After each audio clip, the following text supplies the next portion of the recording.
on the road of recovery. My name is Quinn Howard. I'm from Dayton, Ohio, and my clean date is 3/9/95. Very cool. Well, thanks so Yes. much for coming out and joining us. If you could start off by sharing a bit about your childhood, what was life like growing up?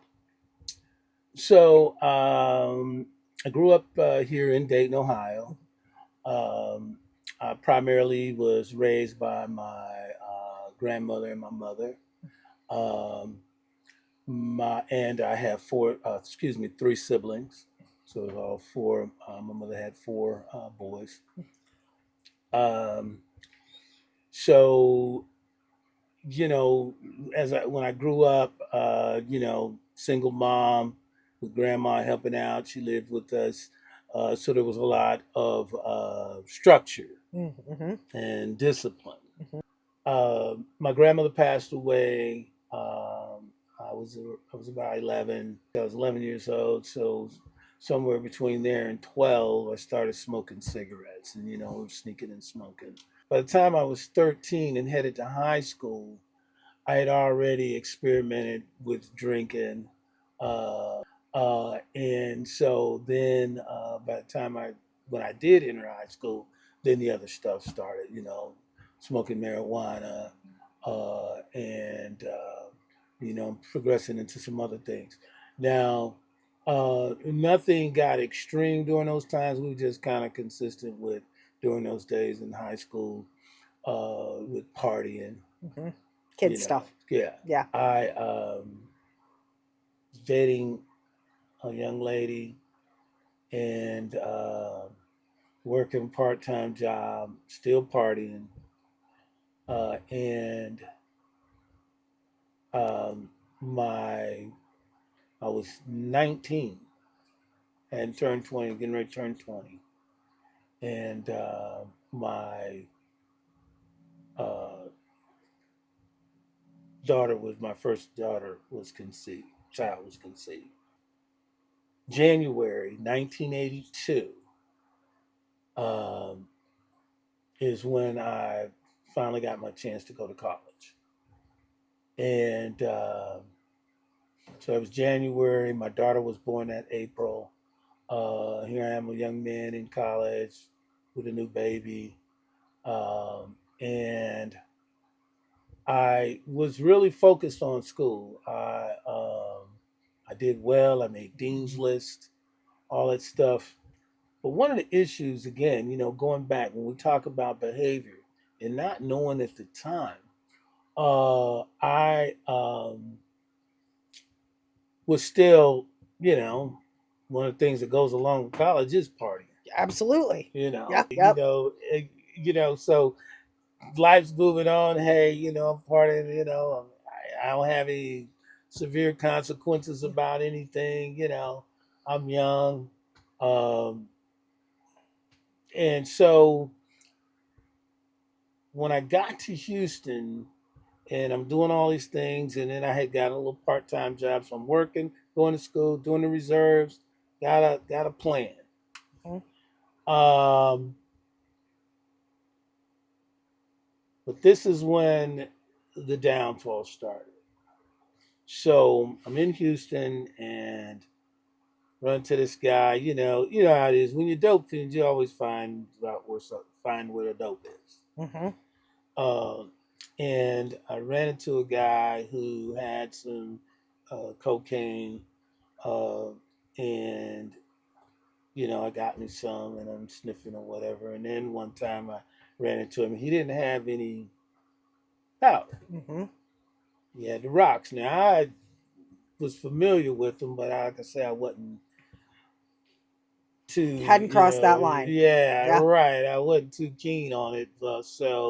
But I needed that, you know. And so I'm crunching it up, putting it in marijuana, putting it in cigarettes and all that stuff. But finally started putting it on the smoking it on the pipe and took off from there. Addicted. And so um, within by the time we get around to the next calendar year, and I'm going back and forth to reserve duty. I'm not focusing in school, and just stuff's just started unraveling.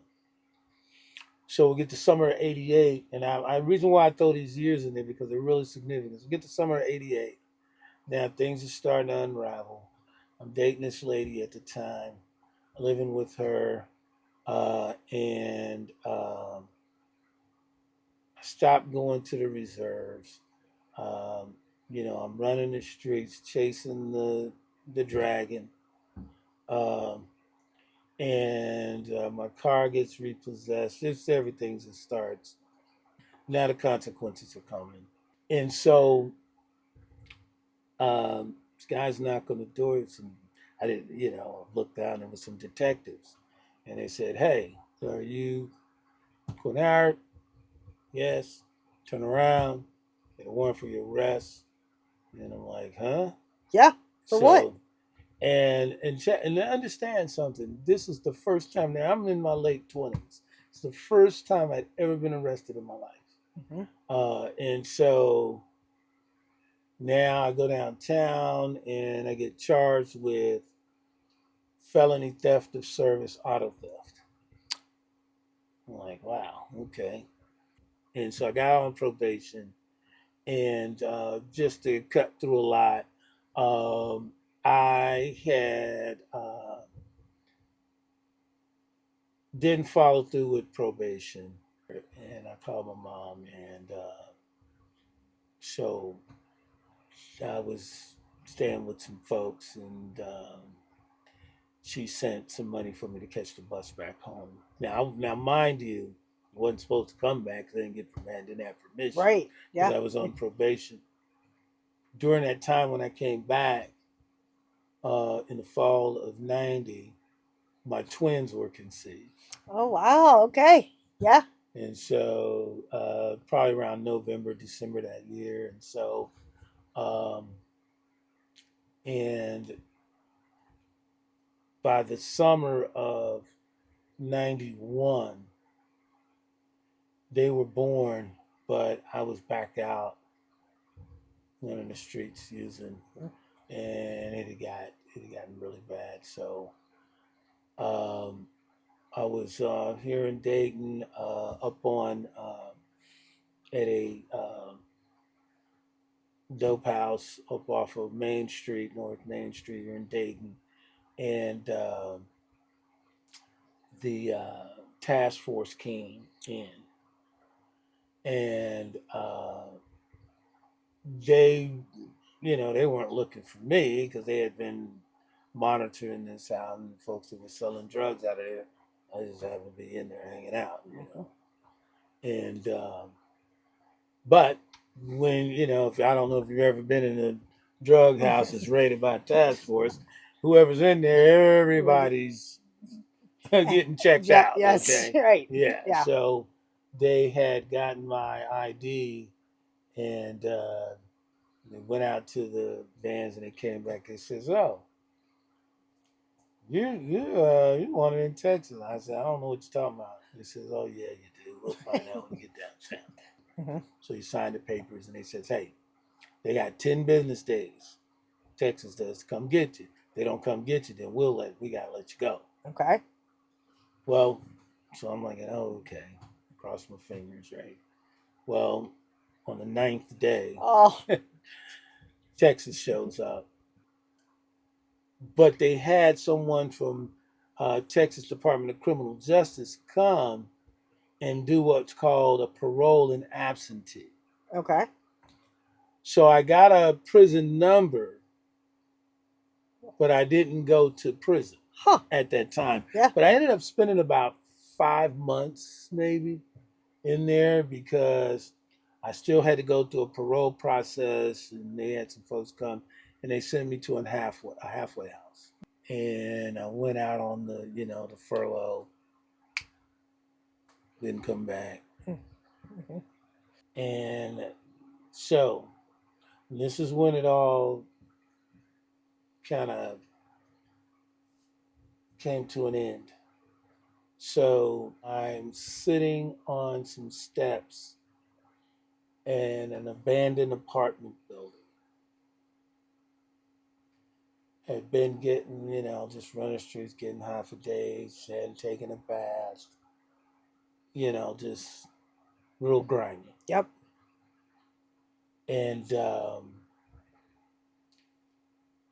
somebody came and got me, and said, "Hey, some folks out here looking to score." I'm like, okay, well, now, hey, okay, cool, get me a fix, right? Give me a hit. And I go out there, and they're parked in the, parking lot at a convenience store, and instinctively something told me, okay, this ain't right. But when you're driven by the disease of addiction and wanting to get one more, all that stuff goes out the window. Right.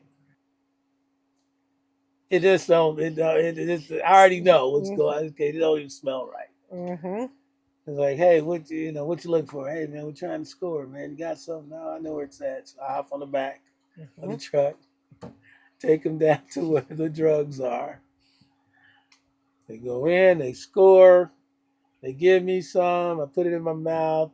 They pull out. Task force comes in on the drug dealers. Right? I get cornered. I get hauled off to jail. That was the last day I was high. Okay. And this time I realized, I said, okay, you got to recover for yourself. Mm-hmm. And you got to do something different than what you had done in the past. Right.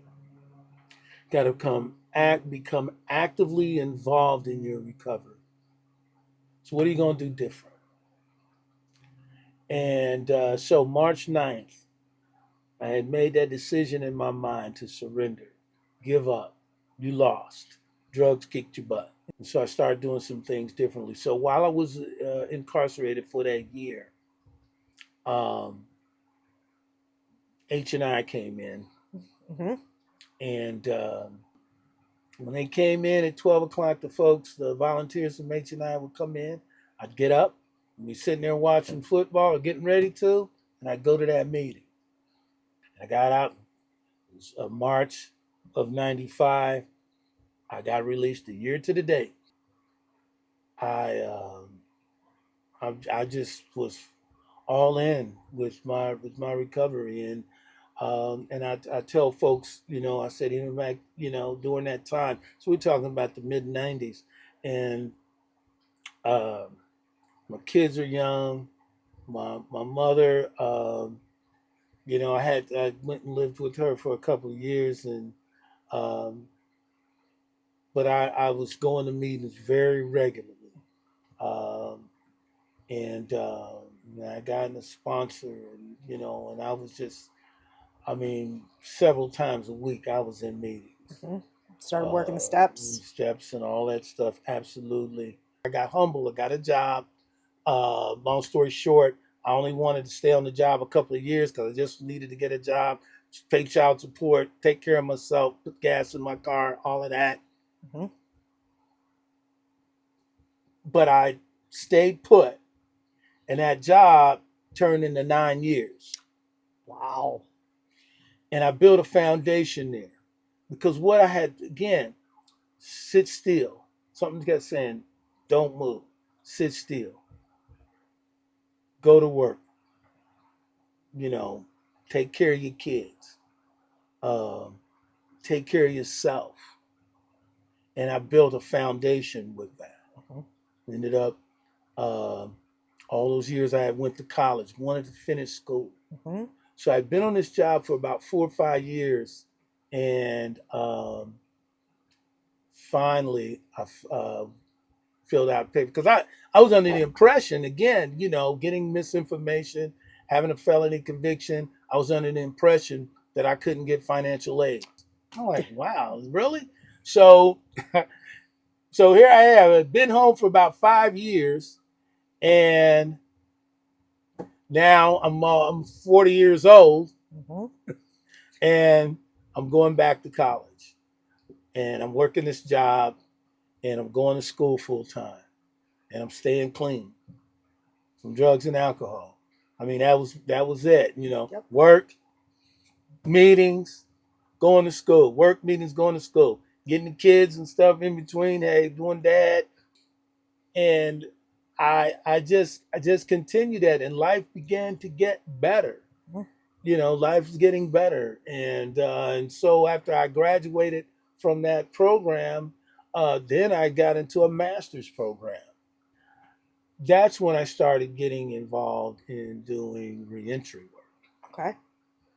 And so I ended up getting a job at an agency, and I ran across this information um, for Ohio revised codes of collateral sanctions and all this stuff. And so I started being a part, doing presentations and gathering information, and doing workshops on education and recidivism, collateral sanctions, all this stuff.